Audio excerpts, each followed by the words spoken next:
Знаете хора, нещо видео ще играем Майнкрафт на Nintendo-то. Как сте вие? Аз съм много добре. Чай, че напада копчето. Слушайте какво си гледа. Ох, не, то ще се намага. Добре, нека да видим какво става. Май трябва да се вижда. Ето, излизам в Майнкрафт. Сега ще играем на Супер Марио Майнкрафт, който не знам как го намисля. Е най-голямата Майнкрафт мистерия и според мен заслужава място в айсберга.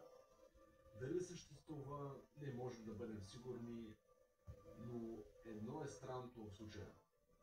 След всеки следващ апдейт на играта, при новости е изписано следното нещо. Ох, извинявам, ще се блъскам някой път, но се блъскам, защото гледам на видео. И това продължава от версия Beta 1.7 до сега. Освен това, той е често срещан. Това е много як сет бил са го направили.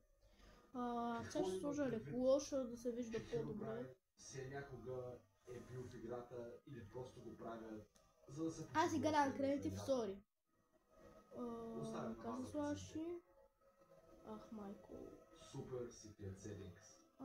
Се трябва Super Secret Settings беше настройка, която беше въведена и тествана след актуализацията на 1.7.2. Какво направих, бе? Екрана с опции има бутон с надпис Супер секретни настройки.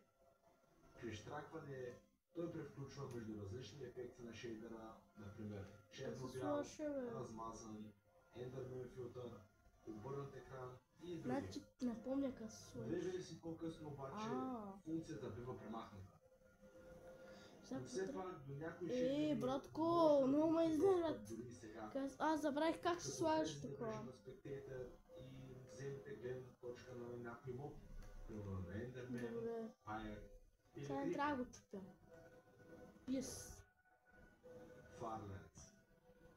Далечните земи или по-добре познати като Farlands е терен на грешка. Това е бъднат терен на края на мапа на играта. Той е премахнат няколко пъти поради факта, че е смущавал самата игра и че са се случвали много странни неща там. Много обекти и блокове се повреждат в далечните земи. Земята се начупва и се появяват високи стени. Има вероятност играчът ето вижте какво е много яко, бе, брат. Това все едно е построено, вижте слънцето, яко е. Какво има друго? Потънал кораб. Това все едно като в Дарката, като играеше Inventory 5, май епизод 5 беше. Ето супер, зеления Супер Марио, май червения беше някъде построен, не помня. Обещах на Митко, че ще играя Rocket League, но просто ми се искаше да направя стрим, който да играя Майнкрафт. Мъглата в Войда. В бета 1.8... Нека да видим какво това... И ефект на частиците дълбочина. Той се едно е Веном, като излиза от земята, брат. Или се едно е пистолет или ракета. Знам какво е това гъба. Здравей, Марио, как си? Защо е изнервен? Искаш да ме пребиеш ли? Не знам какво точно. Как?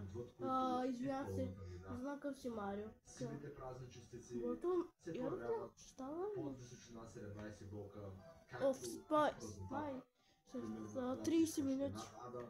Или когато пайните е под бедрога. Но малко по-късно тази мъгла основната причина е да се подобри производителността. Хора, ще бъда само да нападне камерата. И купането ти ми по-интересно. Беше само. Ако се чуете, що не се виждам, просто не ми се вижда. Връщам се с гейминга, между другото, ще има и още стримове, много и видеа да има. Като това не знам дали мога да правя стрим. 23 декември 2009 година. Индев е преустановен в полза на Гъба, как си Гъба? Марио къв голям устав са му направили. Огромни промени. Като за начало премахнатите сгради.